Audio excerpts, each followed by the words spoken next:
They have treated thousands and touched even more. The healing edge continues with another extremely and extraordinary life. Hello, everyone, and thank you for being at the last of our series, that is The Healing Edge, a story behind the stethoscope. This is our last doctor whom we are interviewing, and it was our pleasure to have a wonderful event at our studio in Jasola, New Delhi, to make all the possible doctors to come at our own studio and define the journey of themselves. Thank you so much. And today, at our last podcast, we have Dr. Manisha Mandal. She is MD in community medicine and she belongs from UNDP. She is a public health leader and MD in the community medicine, currently working with UNDP on critical health interventions and development strategies. Hello, ma'am, and thank you so much for coming here and make your time available for us. Pleasure is all mine. Thank you. So as I was giving your introduction, in that I saw a word that is public health. Right. So how did you choose your career from being a doctor to switching towards the public health? Okay. Thank you for that question. I get it quite often. I think I would like to answer that as a very young lady posted in a district hospital, government medical hospital, I had a defining moment in my journey. I was posted in my pediatric posting, and in that I had this, I think, epiphany that a lot of health outcomes is not just dependent on interventions, not just on medicines and treatment per se, but also a lot on infrastructure. Yes. And how health systems operate, and that intersectionality of it. Exactly. Right. And that sometimes defines life and death. And, in that defining moment, I decided that, yes, to be a practicing doctor would be absolutely, it was my calling ever since. It was, I wanted to serve and be of service, but but I wanted to do it in a larger scale and have more impact. And I thought pursuing public health, which is community medicine, would be something that give me that agency to bring that change that I want to without being grappled by, certain geopolitical, socioeconomic constructs and move I got ahead. your point. Yes. Yes. So, yes, and that is why I think public health chose to be a part of my journey.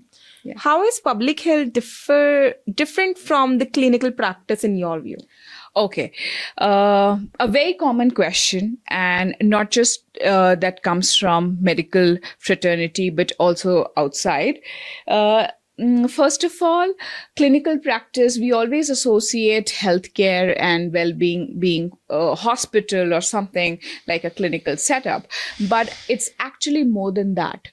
I would take the reference of COVID-19, which actually taught us that it's not just an individual behavior, habit, or choices that affect his or her own choice, but also a larger community perspective. Exactly.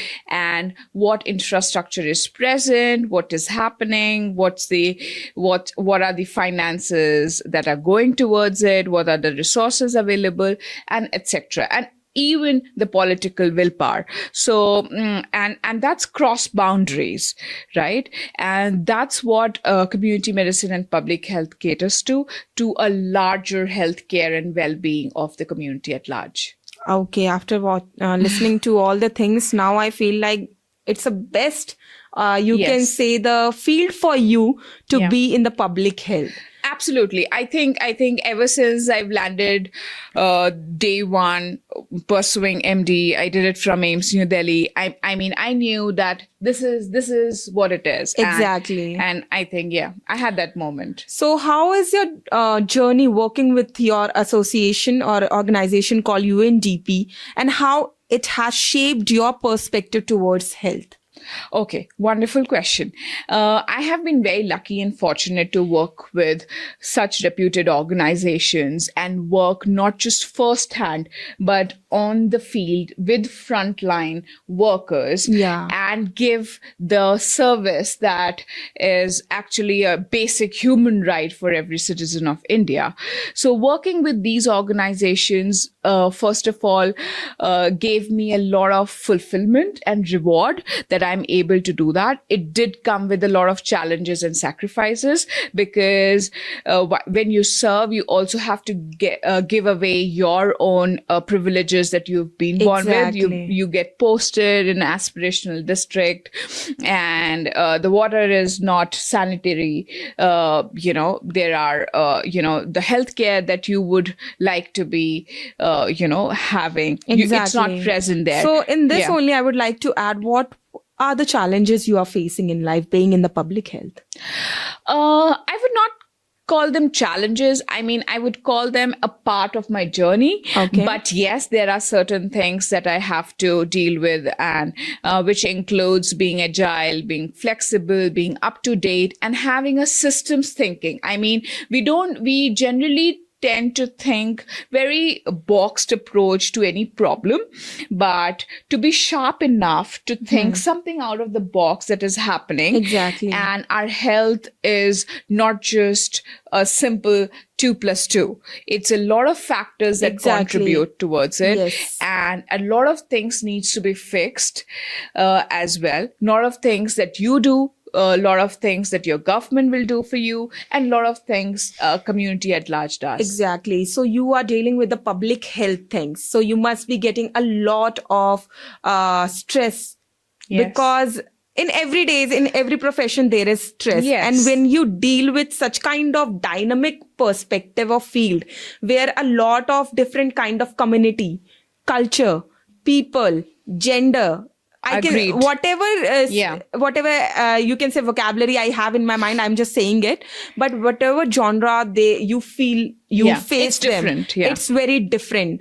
And to tackle that stressful life from being just you, Manisha, who is sitting on her couch having a cup of coffee or ice cream, watching TV, how do you make yourself isolated from that stressful life?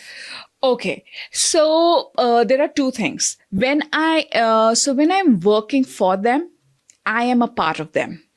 So I generally take up their own challenges as mine. Okay. Right? So if I'm dealing with a certain sect, certain community, certain even gender that I'm fighting and advocating for, or certain simple service care delivery, right? I am them, and their problems are my problems. Very well said. Yeah. So what I do is, I mean, when I am at work, and mostly I associate with them and engage with them in a way that I'm part of them. But when I also take time out to zone out, to also, come in touch with myself. And I think my pet helps me do that and zone out. So you are a pet mother? Yeah, a dog mom, a proud dog mom. Sorry. I mean, yes, he's a part of my journey. Exactly. And he's also done a lot of sacrifices. Sorry, I had to say that. But yes, I think physical movement in any form, walking in nature, and meditation or doing any kind of spiritual practice has also brought a sense of balance. Yeah. Because I think I would call myself little empath, and I get little affected by problems of others, and it sometimes could be triggering and overwhelming. So I tend to take a pause so that that perspective is there. Yeah. So my last question to you would be, after having such a dynamic and you can say the more concerned thing which you are dealing with, what advice would you like to give to the resident doctors, the doctors who are feeling like to switching towards the public health? Okay, wonderful. First of all, I would like to tell them the world needs you. The world needs more passionate public health professionals who can bring a change. Yes, definitely. Yeah. And if they think that there is a certain element in them that they can contribute in this field, they should absolutely go for it. It's more rewarding, it's more fulfilling, and it's absolutely amazing. I mean, to be able to serve and be of service. Very nice. Well said, ma'am. As she also did her MBBS, but still, when she saw that the public health is more concerned of herself, she just switched herself from becoming a practitioner to a person who goes on the field, who deals with the sex, communities, genders, and every cultural barriers which we have, to make it possible for the smoother association, for the smoother life going things. Hats off to you, ma'am, because a lot of people think that being a doctor is the most stability you will get, because everyone is, you can say, running towards the stability. But when you switch to being an intelligent person who cracked MBBS and aims to become a public health, where a lot of challenges will come up, you might lose your stability. You might feel sometimes frustrated. You might do a lot of sacrifice than a doctor. Make you a sense of doubt also, gives a sense of doubt also. So it was great that you chose your path to become a public health advisor, or you can say a person who deals with it. And it was my honor to have you and heard something from a public health, because since morning we are listening to all the doctors, their stories, but you were the one who came up being you can say, former being a doctor, then becoming a public health advisor, you can say a person who deals with it. Thank you so much, ma'am. Thank you. Thank you. Pleasure. Many voices, many journeys. One calling is to heal. On this Doctor's Day 2025, Medgate today honors not just the medicine, the practice, but the compassion they carry, the burden they bear, and the lives they uplift every single day.